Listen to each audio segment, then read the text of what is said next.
अस्सलाम वालेकुम। वसीम भाई, एक महीने में दूसरा वाक़या हो गया नॉर्थ कराची के अंदर। औला इन्ना लिल्लाहि व इन्ना इलैहि राजिऊन।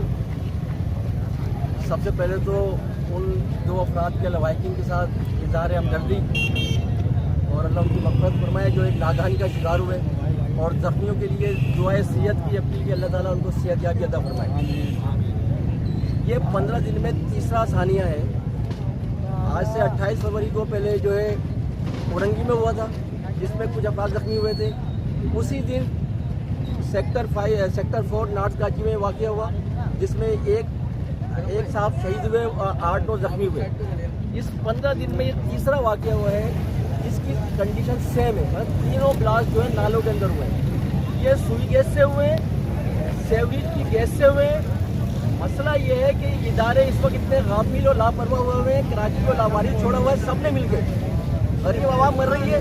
सेक्टर 4 में जो हादसा हुआ वो आदमी शहीद हो गया, जख्मी हो गए। एक आदमी इनकी ताज़ियत के लिए नहीं आया, एक आदमी उस जगह का मुआयना नहीं करने आया। 15 दिन के बाद भी आज भी उस रोड की यही पोजीशन है जैसे ये पोजीशन यहाँ पर है। और मुझे पता है कि यहाँ भी यही होगा कि यहाँ के लोग खड़े हुए ये बेचारे इज़हार हमदर्दी करेंगे, उनकी तकलीफ में शिरकत करेंगे। ना वाटर बोर्ड आएगा, ना सीगेस आएगा, ना डिप्टी कमिश्नर आएगा, ना एडमिनिस्ट्रेटर कराची आएगा। ये सारे जिम्मेदार हैं कि चेक करें कि ये नाले काफ़ी अरसे से बंद पड़े हुए हैं। ये तीसरा वाक़या हुआ है। मैं तो समझता हूँ कि जो ज़रा सा भी दर्द रखता है, जो औलाद वाला है, जो इंसानियत पे यकीन रखता है, बिला कता नज़र मज़हब, मसलक, इंसानियत, सियासत के अलावा, अल्लाह के वास्ते शहर के रहने वालों पे रहम करो। जो आपके काम है उनको करो। अगर कहीं से कोई गलती है उसको फाइंड आउट करो, लोगों को सजाएं दो। वरना ये जो सिलसिला शुरू हुआ है 15 दिन में तीसरा वाक़या हुआ है, चौथा होगा, 5वां होगा, छठा होगा, ये सिलसिला चलता रहेगा जब तक कि ये डायग्नोज नहीं किया जाएगा कि ये वाक़या क्यों हुआ, कौन सा इदारा इसका जिम्मेदार है।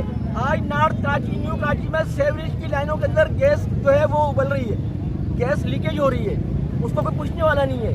गैस के मीटरों में, गैस की लाइनों में पानी आ रहा है, गटर का पानी आ रहा है, कोई पूछने वाला नहीं है। 10-10 दिन से गैस नहीं आ रही, कोई पूछने वाला नहीं है। मतलब हम लोग कहाँ जाए? या तो सबको इकट्ठा मार दो, या फिर इस तरह के करके लोग मरते रहेंगे। ये KMC, DMC, water board, DC, administrate किसी के कान पे जूं नहीं रहेंगे। हम क्या करें? हम तो सिर्फ फरियाद कर सकते हैं ना।